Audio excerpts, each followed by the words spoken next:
support, a boycott of Israel. Absolutely. This guy, I mean, he did it, not me. So it's not something I would do. I would have preferred, like I did when I went to the Durban 2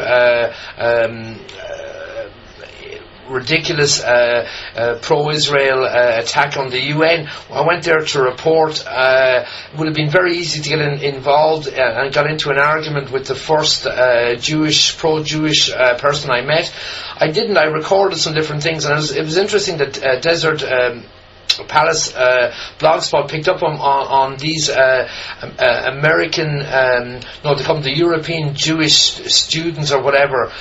He picked up on them, and I remember posting on his blog site, which was I actually recorded these two American girls saying, "Well, no, we're American, but we're representing the Jewish European students, and we're here at the Durban 2 meeting to support our friends in Darfur." And now looking back on it, they were just there. Their easy way in was to support a couple of Darfurian projects and absolutely disrupt the whole UN process. The laughable part of what you just said is that the whole Darfur nonsense is being done by Jean Jouy, which is being supported by Jewish weapons and money. Yeah. So Israel is behind the Darfur slaughters and murders and the displacements and ethnic cleansings. And here they are fighting on behalf of Darfur from the Jewish community. Give me a break. That's like a serial killer sponsoring a prom. Yeah. But, I mean, come on, Listen, I saw them in action, Darryl.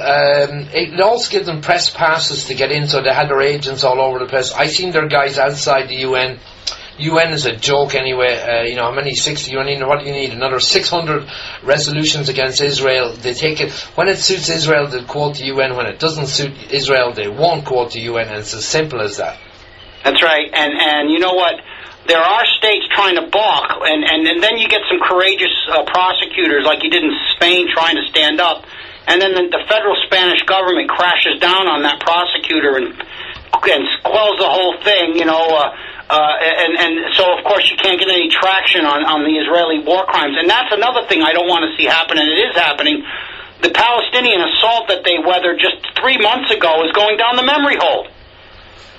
These people, and they're still starving. They're eating one meal a day in Gaza right now. They've got no clean water. Their food source that used to be grown on their own land is being destroyed. They're having raw sewage pumped out of these Israeli settlements onto their land. They're still getting houses bulldozed. They're living in rubble, and it's going down the memory hole. Yeah. We can't allow that. I mean, this is a crime against humanity that seems to be losing its steam. And my wife pointed out to me the other day, you almost hear nothing about it anymore. And it was one of the most shocking things my wife had ever seen. It's normal. Sorry, Darryl, to cut you, but that's absolutely normal. The Arabs run the media. Well, yeah, that's why they would get rid of the Arabs run the media, so that's why they would get rid of the Palestinian story, right? Well, the blog I was mentioning there is desertpeace.wordpress.com, and he's a story up of a young Palestinian quadriplegic, and he's telling stories of people, that the Israelis didn't murder, that they blew off legs and arms and heads and whatever. Well, the heads are dead, but that are very, very seriously injured, Darryl, and they won't let in wheelchairs. They won't let them go for scans and get medicals. These people are animals. These are savages. And I love some Jewish person come up and say that the treatment of the Palestinians after the genocide is explainable. But then again, we have America, where 75% of American Jewry actually support the bombardment over the Christmas New Year's period, Darryl. I mean, there's something wrong here.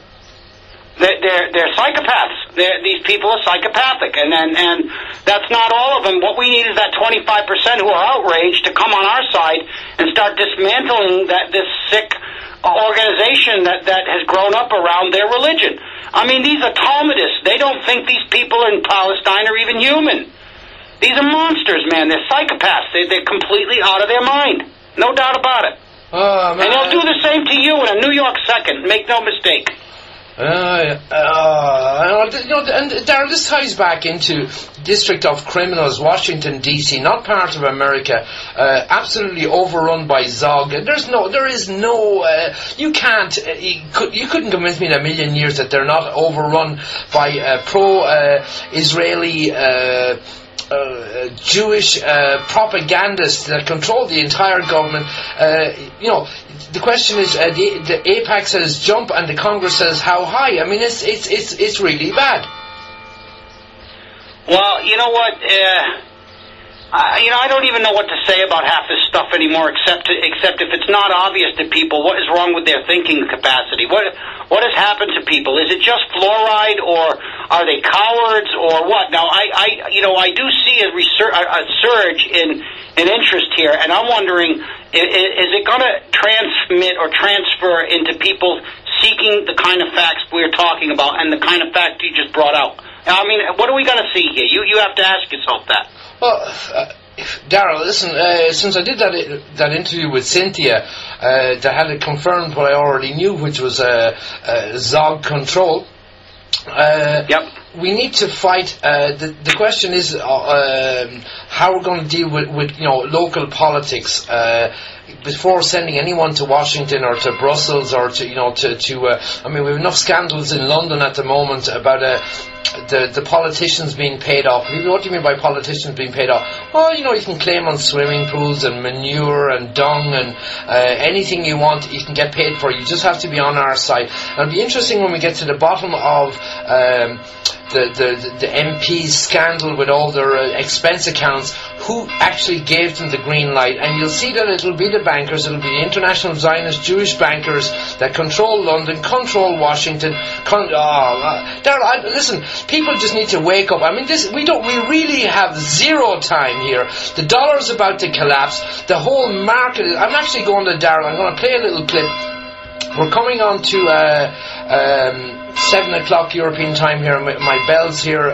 Big Ben is going nuts here, so I'll let this chime out. And I want to play a little video which I got from Yahoo Finance, and it's a Jewish guy that runs a fund, and he's talking about the Obama, Geithner, and all this rescue point. We'll play it, Darryl, for about a minute or two. I'll let the bells die down. Here we go. So this is from Yahoo, mainstream Zionist media. You can get it there. So I'm just waiting on this to fire up here, Darryl.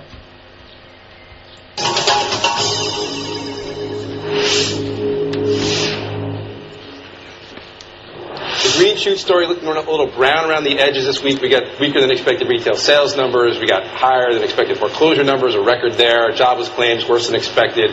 Joined now by Howard Davidowitz of Davidowitz and Associates.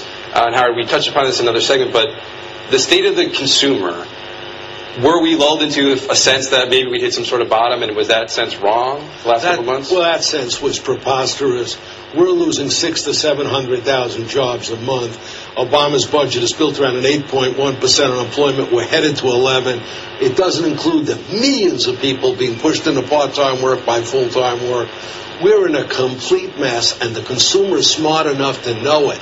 That is reflected in consumer savings, which has gone from a -6 for 8 years to a plus 4.2. That's a swing of 10% for 70% of the economy. Total economic impact, 6.6%. That's huge. How high do you think it's going? Because some economists are thinking we could go back to 8-10%, where we were in the early 1980s. We're going to. When Ronald Reagan ran, we were 9.9. Of course we are.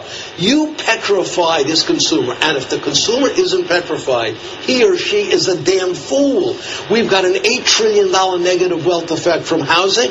Our country will soon have the same debt as our GDP. Obama's borrowing his brains out. We're going to have a $14 trillion debt, and debt never leaves.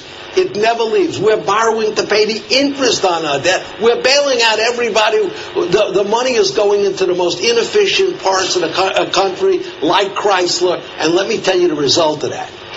In Chicago, we got a company called Heartmarks. It's bankrupt. It's hopeless. They got plans.